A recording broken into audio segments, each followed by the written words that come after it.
ନମସ୍କାର ସବୁ ସମସ୍ତ ଓଡ଼ିଶାର ଭାଇ ଭଉଣୀ ମାନଙ୍କ କଥା ନମସ୍କାର।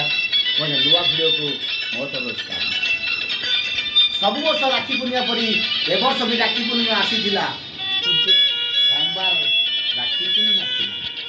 ଆପଣ ଜାଣିଛନ୍ତି ମୋର ଦୁଇଟା ଭଉଣୀ, ଗୋଟେ ବଡ଼ ଭଉଣୀ ନିଜ ସ୍ୱାର୍ଥରେ ଅନ୍ଧ ହୋଇ ପର ଧରମ ଭାଇକୁ ହାତ ରାକ୍ଷୀ ବାନ୍ଧି ଏ ସାନ ଭାଇକୁ ଭୁଲିଗଲା। କାହିଁକି ନା ମୁଁ ତାକୁ ପଇସା ଦେଇପାରିବିନି। ପର କଥାରେ ପଡ଼ି ସେ ଭଉଣୀ ଭିଣେଇ ମୋତେ ଭୁଲିଗଲେ। ଆଉ ସାନ ଭଉଣୀ ମୋର ତା ସ୍ୱାମୀ କଥାରେ ପଡ଼ି ଏ ଭାଇକୁ ଘରୁ ବିଦା କରିଦେଲା। ଏ ବର୍ଷ ରାକ୍ଷୀ ପୂର୍ଣ୍ଣିମାରେ ଆଖିରୁ ଲୁହ ଛଡ଼େଇଲି ସତ, ସବୁବେଳେ ପାଇଁ ଠାକୁର ଜଗନ୍ନାଥଙ୍କୁ ଡାକୁଛି ମୋ ଦି ଭଉଣୀ ଭଲରେ ଖାଆନ୍ତୁ। ଜାଣିଛନ୍ତି ମୋ ବଡ଼ ଭଉଣୀ, ମୋ ଦାଦା ଝିଅ ବାହାଘରକୁ ମୁଁ ନ ଯାଇଥିଲି ବୋଲି ସେ ମୋତେ ପର କରିଦେଇ ଚାଲିଗଲା। ସାନ ଭଉଣୀ, ଗୋଟେ ବର୍ଷ ରଜରେ ମୁଁ ତା ଘରକୁ ଯାଇନଥିଲି, ସେଥିପାଇଁ ମୋ ସାନ ଭଉଣୀ ମୋତେ ପର କରି ଘରୁ ବାହାର କରିଦେଲା।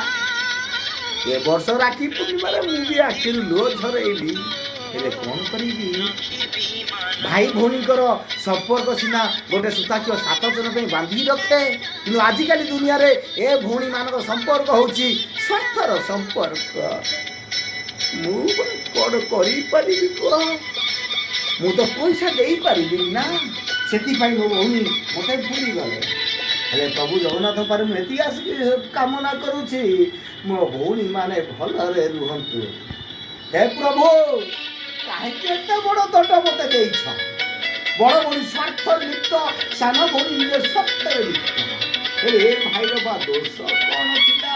ଯଦି ବଡ଼ ଭଉଣୀ ସାନ ବାପାର ଝିଅ ବାହାରୁ ନଗଲି ବୋଲି ବଡ଼ ଭଉଣୀ ମୋତେ ପଚାରିଲାନି, ସାନ ଭଉଣୀ ତାକୁ ମୁଁ ସପୋର୍ଟ କଲି, ହେଲେ ସିଏ ମୋତେ ଶେଷରେ ତା ଘରୁ ବିଦା କରିଦେଲା। ହେଲେ ଏବେ ବି ମୁଁ ପ୍ରଭୁ ଜଗନ୍ନାଥଙ୍କୁ ଡାକୁଛି, ଭଲରେ ରୁହନ୍ତୁ।